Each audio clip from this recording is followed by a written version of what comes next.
I wish I had this patina on the whole truck. Is what it is. And there's too many different colors here and I don't like it. So in this video, I'm going to do some more work on my fake patina job. Coming up.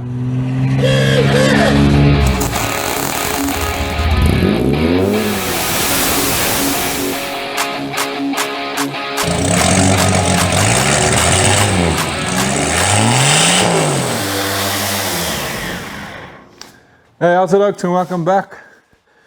And welcome to the new guys. Happy to see you here as well. So yeah, I'm starting to work again on my patina.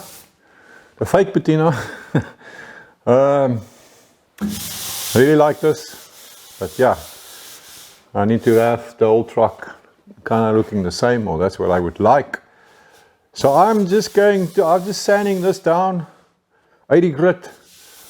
I'm not going to bother too much. I'm leaving all this rust here exactly as it is.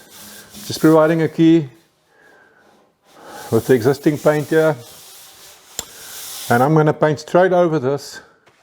And then obviously over time, Mother Nature will help us and the rust will come back out. But then I can have the color matching the rest of the truck. I'm going to do the same up here. I'm busy sanding it.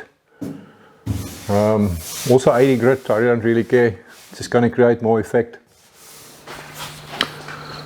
So I actually accidentally created this spot when I was taking apart the load bin. I was cutting it apart with a cutting torch, and then the heat from the cutting torch blistered this paint because I was cutting it from the inside. I didn't know at the time that I was heating up the paint here. But yeah, I think it's actually created quite an interesting effect. There's a video here, a link to a video here up on the screen if you want to go check out that story. I've sanded through in a few spots. You can see a very shiny spot there. I'm not going to worry about it. I'm just going to paint my top coat straight over this. Obviously the rust will come through there eventually on these metal spots. It's going to add to the patina effects. You know, this paint is more than 65 years old, eh?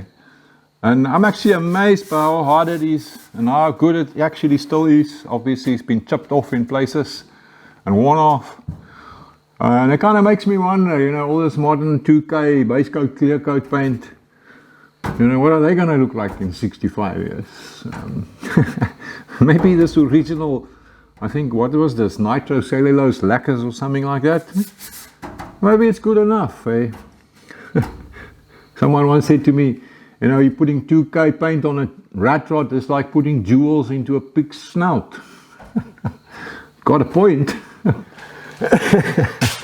And if you've never seen 3/4 of a truck before, now you can say that you have. So I'm taking these load bin sides off the truck. It's just going to be easier to paint that way. I've already got the right hand side lying on the floor here.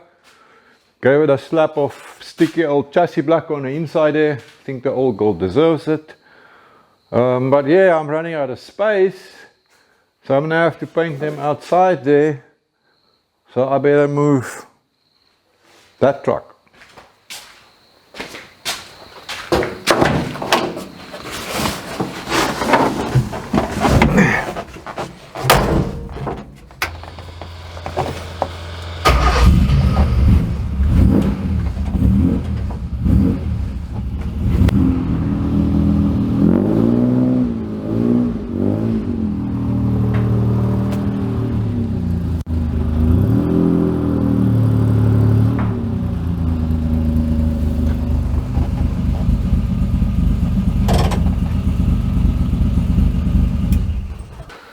I don't know if you can see, it's a muddy mess out there, but I'm going to spray out here, so I suppose it's okay. But I'm getting a contractor coming soon to put down some concrete here, and I'm expanding the shop on this side, so I'm going to have more space. I think if there has to be one rule for creating patina, it will be to ignore typical painting rules. So yeah, surface preparation is not important, but I do think you should at least sand it down so that at least some of the paint sticks. I've sanded all this down with 80 grit quickly.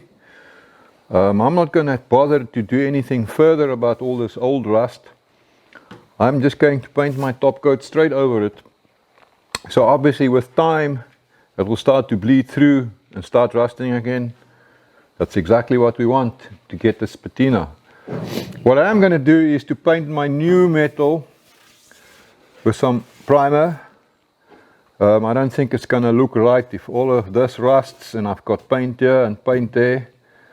So I can always sand it through in spots if I want to have rust where I've added new metal, but I'm first going to paint all of it with red oxide primer. Let's do it! And since I'm quite a lazy bastard when it comes to painting, I'm just going to use some rattle can red oxide primer. That makes my life easy. I'm not too stressed about dust. It will just add to effect.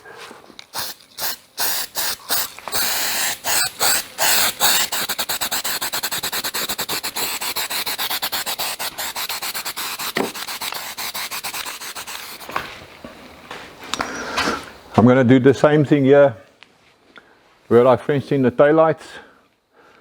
Should be a link up here on the screen for the video on how I did this if you're interested.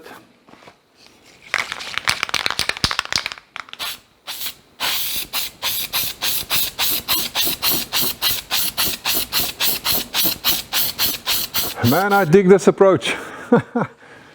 Because if some of this red shit doesn't stick and it falls off over time, doesn't matter. It's going to add more effect, more patina. I love it. If I may say so myself, I'm pretty proud of this. There's not an ounce of filler in here, nothing, zip, nada. But the only flaw is a spot right here where I had to run in with some body lead that was probably done by the factory and that it sort of melted away. You can see something about that in my video on Frenching the taillights. But yeah, I'm tough with this. Well done, Duffy.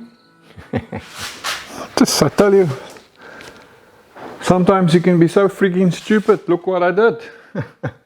Luckily you didn't see the blood. I got it patched up with a piece of t-shirt and some masking tape.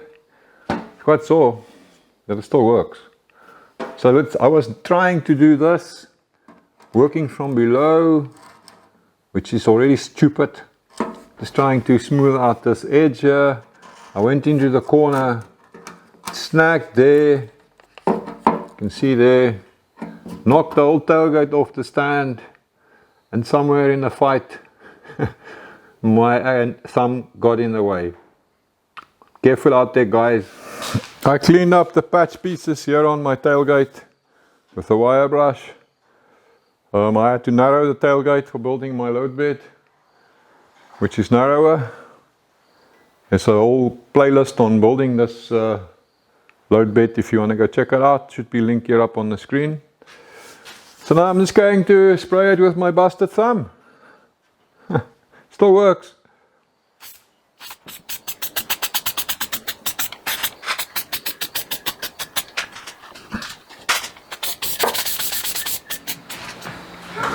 Hey, look! And we gave the thumb a plaster and a get better kiss, so all is well in the land again. But now it started raining, so I suppose it's not a good time to be painting things. Damn! Why does it always rain when I want to paint? I think I'm just gonna go home now and sulk. It's just not been my day. First I bust my thumb, and now it starts raining as I want to paint. I want my mommy!